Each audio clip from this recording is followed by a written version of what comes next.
I'm going to make a bold statement up front.囲碁九Roban Taikyoku is the most important Famicom game that most people don't know about. Not for the game itself, though it is historically interesting, but for the dominoes it set in motion. It's the first Famicom game from a company not owned by a Japanese person.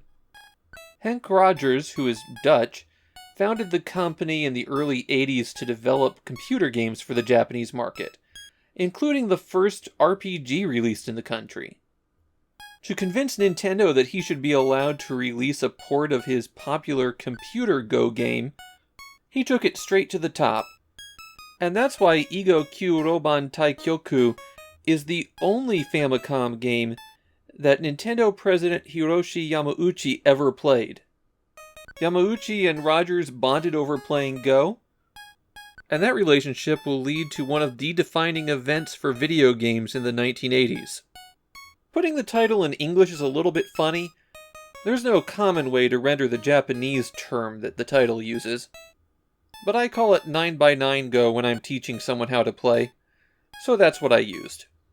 This is our first Go game for the Famicom, and I guess it's going to require a little bit of explanation. There's actually a very good tutorial on the cartridge that even if you don't understand Japanese, it at least illustrates the strategic concepts very well. Go is one of the oldest board games on Earth that's still being actively played, and the rules used today are only tweaked slightly from what they were about 3,000 years ago. Mainly adjusted to even out the first player advantage and deal with a few strange edge cases. In Go, players each have a set of black or white stones. On their turn, they place a stone of their color at the intersection of a grid. The goal is to surround territory with stones of your color, and completely surrounding your opponent's stones removes them from the board. The game ends when both players pass, typically because playing another stone would only take points away from you. And then your score is the amount of territory you control, minus the number of your stones that were captured. It's a simple rule set that leads to a lot of depth. Typically, Go is played on a 19x19 grid, but smaller grids are often used to help people learn the game. And that's actually kind of important here. Until very recently, Go was a game that AI could not play well. The 19x19 grid was just too much search space for traditional AI approaches. There's just too many potential moves to evaluate the quality of each one.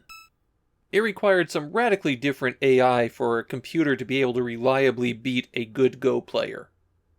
So Computer Go long had a reputation of just being terrible, not really able to handle the scale of the game. That's why Bulletproof Software scaled it down. A computer, and an 8-bit computer in particular, won't be able to do 19x19, but 9x9? You can make a functional Go AI for that. And then Bulletproof Software did the other smart thing. Go has a built-in handicapping system. The first player has a slight advantage, but also they can place stones on the board before the game begins. And the more stones they place, the greater the handicap.囲碁九Roban Taikyoku takes advantage of that by only having one AI and letting the player set the handicap. All the way from, you'd have to be a real idiot to lose to this, to you'll have to fight for every inch of territory. The AI is functional. One of the big differences in 9x9 Go is that due to the small space, every stone interacts with all the other stones pretty tightly. There's just not enough room to develop separate battles.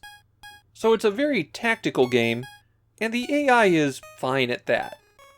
I tested it a little bit by playing some intentionally bad moves. Yeah, those were intentional.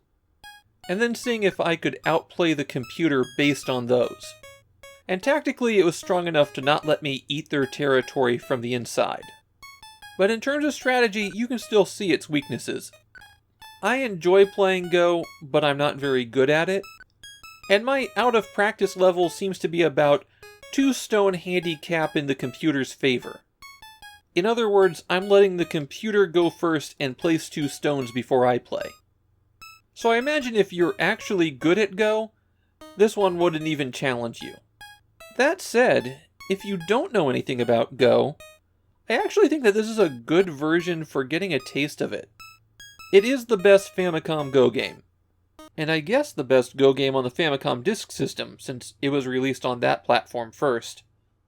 There's a couple of games we'll see that aren't worth playing at all, and a series of Go cartridges that aren't really games.